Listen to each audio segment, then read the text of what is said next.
Salam sidang jemaat Tuhan yang terkasih.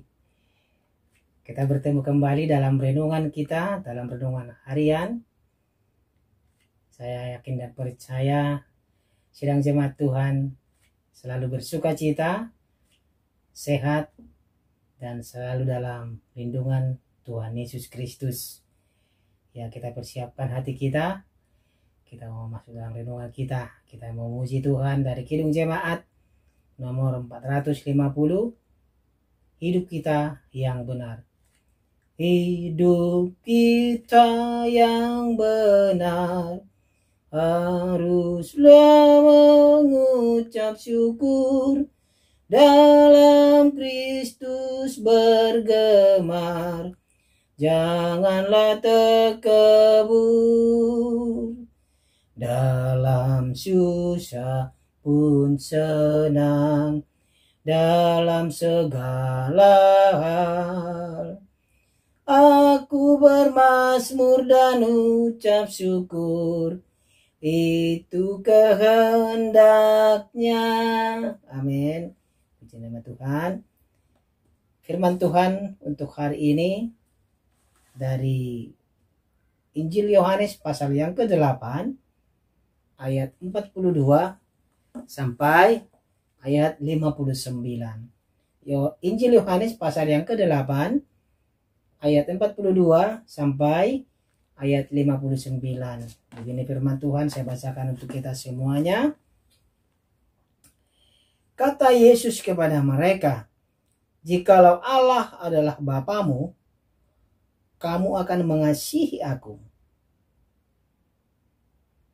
Sebab aku keluar dan datang dari Allah, dan aku datang bukan atas kehendakku sendiri, melainkan Dialah yang mengutus aku.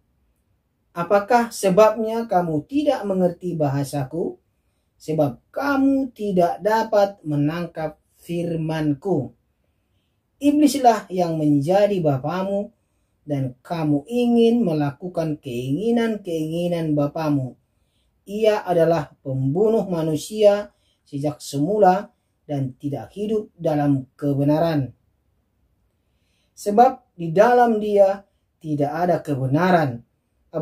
Apabila ia berkata dusta, ia berkata atas kehendaknya sendiri, sebab ia adalah pendusta dan bapa segala dusta. Tetapi karena aku mengatakan kebenaran kepadamu, kamu tidak percaya kepadaku. Siapakah di antaramu yang membuktikan bahwa aku berbuat dosa? Apabila aku mengatakan kebenaran, mengapakah kamu tidak percaya kepadaku? Barang siapa berasal dari Allah, ia mendengarkan firman Allah. Itulah sebabnya kamu tidak mendengarkannya, karena kamu tidak berasal dari Allah." Orang-orang Yahudi menjawab Yesus, "Bukankah benar kalau kami katakan bahwa engkau orang Samaria dan kerasukan setan?" Jawab Yesus, "Aku tidak kerasukan setan, tetapi aku menghormati Bapakku, dan kamu tidak menghormati aku. Tetapi aku tidak mencari hormat bagiku. Ada satu yang mencarinya, dan dia juga yang menghakimi. Aku berkata kepadamu, sesungguhnya barang siapa menuruti firmanku, ia tidak akan mengalami maut sampai selama-lamanya." Kata orang Yahudi kepadanya, "Sekarang kami tahu bahwa engkau kerasukan setan, sebab Abraham telah mati dan demikian juga nabi-nabi. Namun engkau berkata, barang siapa menuruti firmanku, ia tidak akan mengalami maut sampai selama-lamanya.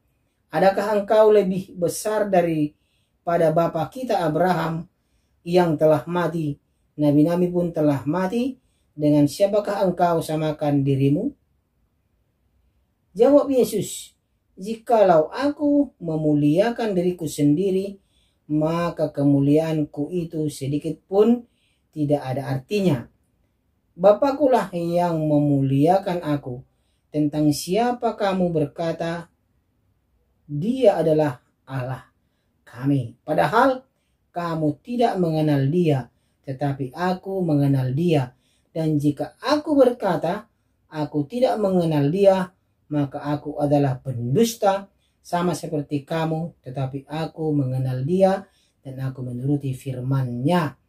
Abraham bapamu bersuka cita bahwa ia akan melihat hariku, dan ia telah melihatnya dan ia bersuka cita. Maka kata orang-orang Yahudi itu kepadanya, umurmu belum sampai 50 tahun dan engkau telah melihat Abraham. Kata Yesus kepada mereka, aku berkata kepadamu, sesungguhnya sebelum Abraham jadi, aku telah ada. Lalu mereka mengambil batu untuk melempar dia, tetapi Yesus menghilang dan meninggalkan bait Allah. Demikianlah firman Tuhan. Ya, saudara yang terkasih, dalam nama Tuhan Yesus Kristus, percakapan Yesus dengan orang-orang Yahudi sangat bertolak belakang sekali. Pemahaman antara keduanya, antara orang Yahudi dan juga Yesus, sangat berbeda pendapat mereka. Saya berikan ilustrasi singkat untuk kita. Ada sebuah pengadilan yang mengadili seorang anak. Dia dituduh mencuri kelapa sawit, buah kelapa sawit. Ya, padahal yang sebenarnya kebenarannya adalah dia tidak mencuri, tetapi dia adalah korban dari kesalahpahaman, korban dari arogansi, korban dari kekejian seorang mandor daripada perkebunan itu. Agar mandor itu tidak disalahkan, dia mencari kambing hitam agar masalahnya dilimpahkan kepada orang lain. Jadi kebenaran di sini tidak dinyatakan. Dalam persidangan ini, si anak ini dituntut mencuri. Sebenarnya dia tidak melakukannya. Tetapi si anak ini selalu menyatakan kebenaran itu, tetapi orang lain tidak mengindahkannya. Orang lain tidak percaya kepadanya. Kenapa? Karena si anak ini adalah sangat miskin. Dalam pemikiran orang lain bahwa dia sangat butuh uang karena dia orang miskin. Dari latar belakang inilah orang menganggap si anak ini adalah pencurinya. Ya, sama dengan orang Yahudi ini. Percakapan Yesus dengan orang Yahudi ini. Yesus sudah menyatakan dirinya siapakah. Aku berasal dari Allah. Yesus sudah nyatakan itu. Ya, saudara yang terkasih. Kata Yesus kepada mereka, jikalau Allah adalah Bapamu, kamu akan mengasihi aku, sebab aku keluar dan datang dari Allah, dan aku datang bukan atas kehendakku sendiri, melainkan Dialah yang mengutus aku. Yesus sudah nyatakan itu. Tetapi orang-orang Yahudi tidak percaya kepadanya. Ya. Tetapi karena aku mengatakan kebenaran kepadamu, kamu tidak percaya. Kebenaran itu sudah Yesus katakan. Makanya tema kita hari ini adalah kebenaran atau dusta. Kebenaran atau dusta.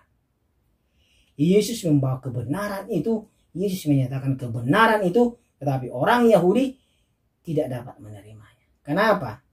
Karena mereka memperbandingkan ajaran yang mereka dapat dari turun-temurun dari nenek moyang mereka Abraham dan kebenaran dan ajaran yang diberikan oleh Tuhan Yesus. Mereka tidak dapat menerima itu, ajaran yang diberikan oleh Tuhan Yesus. Makanya Yesus mengatakan apa? Iblislah yang menjadi bapamu dan kamu ingin melakukan keinginan-keinginan bapamu. Ia adalah pembunuh manusia sebab semula dan tidak hidup dalam kebenaran. Sebab di dalam dia tidak ada kebenaran. Apabila ia berkata dusta, ia berkata atas kehendaknya sendiri, sebab ia adalah pendusta dan bapa segala dusta. Keras sekali perkataan Yesus. Karena berulang-ulang Yesus menyatakan kebenaran itu, tapi mereka tidak percaya. Sampai-sampai orang Yahudi mengatakan Tuhan Yesus itu adalah kerasukan setan. Sedang terkasih. Yesus dikatakan dan mereka nyatakan kamu sedang kerasukan setan. Orang-orang Yahudi seperti dalam ayat 48, orang-orang Yahudi menjawab Yesus, bukankah benar kalau kami katakan bahwa engkau orang Samaria dan kerasukan setan? Kenapa orang-orang Yahudi tidak percaya kepada Yesus? Karena ya orang-orang Yahudi tahu orang Yesus itu adalah orang Samaria, orang biasa, orang yang tidak berpengaruh, orang yang tidak begitu penting lah dikatakannya. Karena mereka lebih percaya pengajaran daripada bapak mereka Abraham. Makanya dikatakan, adakah engkau lebih besar daripada bapak kita Abraham yang telah mati? Nabi-nabi pun telah mati. Dengan siapakah engkau samakan dirimu? Jawab Yesus, jikalau aku memuliakan diriku sendiri, maka kemuliaanku itu sedikit pun tidak ada artinya. Bapakku yang memuliakan aku. Tentang siapa kamu berkata, dialah Allah kami. Ya, saudara terkasih, Yesus sudah menyatakan dirinya kepada kita. Yesus sudah memberikan kebenaran itu. Terkadang dalam hidup kita sehari-hari, dalam kehidupan kita, dalam kekristenan, terkadang kita melupakan itu. Terkadang kita tidak menerima itu dalam diri kita. Kenapa? Seperti renungan saya yang sebelumnya, masih ada tembok-tembok dosa itu. Kita menganggap diri kita lebih pintar, kita menganggap diri kita lebih berharga, kita menganggap pemikiran kita itu lebih wow begitu. Dan apa yang saya dapat, apa yang saya temukan, apa yang saya alami adalah hasil kerja keras saya sendiri. Padahal itu semua karena kasih Tuhan. Makanya kebenaran-kebenaran dalam firman Tuhan ini sering kita mendengarkan, sering dinyatakan kepada kita. Mari saudara yang terkasih, sidang jemaat Tuhan, buka hati kita, terimalah kebenaran itu. Bukan kita menerima dusta dari dunia ini. Makanya tema kita kebenaran atau dusta. Saya berharap sidang jemaat Tuhan memiliki kebenaran,